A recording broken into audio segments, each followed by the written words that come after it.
सियासत कभी कभी एक छोटी सी चोटी से भी उलझ जाती है। जी हाँ दोस्तों, जिस चोटी का अपमान योगी पुलिस ने किया था, आज वही चोटी रखने वालों को, बटुक ब्राह्मणों को डिप्टी सीएम ब्रजेश पाठक अपने आवास पर बुलाकर पूज रहे हैं। नमस्कार, मैं कनक मिश्रा, आप सब देख रहे हैं द इंडिया लाइव। प्रयागराज की धरती पर शिखा को लेकर उठा विवाद अब सिर्फ धार्मिक अस्मिता का प्रश्न नहीं रह गया है, बल्कि राजनीतिक तापमान को तेज कर चुका है। 18 जनवरी की घटना के बाद ही उत्तर प्रदेश की राजनीति में आरोप प्रत्यारोप और मुलाकातों का दौर लगातार जारी है। मामला 18 जनवरी का है, जब प्रयागराज में मौनी अमावस्या के अवसर पर माघ मेले के दौरान स्वामी अभिमुक्तेश्वरानंद सरस्वती संगम स्नान के लिए पालकी से जा रहे। आरोप है कि स्थानीय पुलिस ने उन्हें रोक दिया। स्वामी अभिमुक्तेश्वरानंद की ओर से दावा किया गया कि उन्हें डुबकी लगाने से रोका गया और उनके साथ आए बटुक ब्राह्मणों शिखा यानी कि चोटी तक खींची गई। उन्होंने पुलिस कर्मियों पर दुर्व्यवहार का आरोप लगाया और तस्वीरें भी सार्वजनिक ये भी कहा कि ये सब वरिष्ठ अधिकारियों की मौजूदगी में हुआ।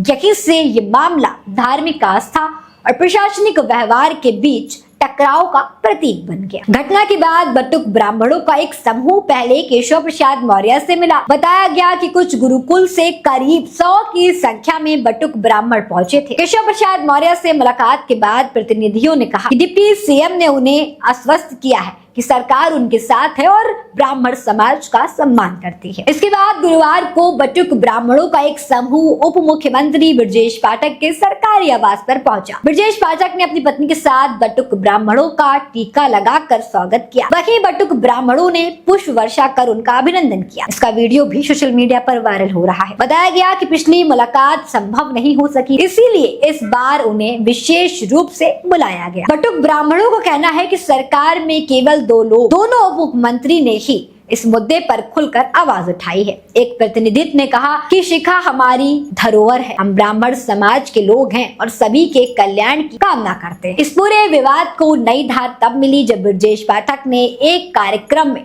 शिखा खींचने की घटना को महापाप बताया। उन्होंने कहा किसी की चोटी खींचना गंभीर पाप है और ऐसा करने वालों को इसका दंड मिलता है। उनके इस बयान के बाद राजनीतिक माहौल और भी ज्यादा गर्मा गया। समाजवादी पार्टी के वरिष्ठ नेता शिवपाल सिंह यादव ने पलटवार करते हुए कहा कि अगर ब्रजेश पाठक को इस घटना से इतनी आपत्ति हो रही है तो उन्हें इस्तीफा दे देना चाहिए।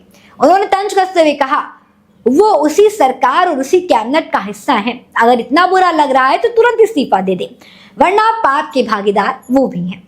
ये विवाद अब सिर्फ एक कथित घटना तक सीमित नहीं है, ये धार्मिक पहचान, परंपरा और प्रशासनिक आचरण के बीच संतुलन का सवाल बन गया है।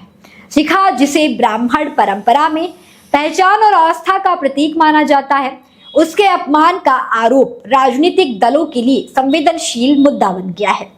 एक ओर सरकार के प्रतिनिधित्व, संवेदना और समर्थन का संदेश दे रहे हैं, तो दूसरी ओर विपक्ष इसे सरकार की विफलता के रूप में पेश कर रहा है। मामले की सच्चाई क्या है, इसकी जांच और आधिकारिक निष्कर्ष अभी सामने आना बाकी है, लेकिन इतना तय है कि प्रयागराज की उस कथित घटना ने धार्मिक भावनाओं और राजनीतिक समीकरणों को एक साथ झंझोक दिया है। अंत में सवाल सिर्फ इतना नहीं है कि शिखा खींची किसने, सवाल यह है कि क्या ये मुद्दा न्याय और संवेदनशीलता से सुलझेगा या फिर से सियासत की परिक्रमा में उलझ जाएगा। प्रयागराज से उठी ये लहर अब पूरे प्रदेश की राजनीति में गूंज चुकी है और आने वाले दिनों में इसका असर और गहरा हो सकता है।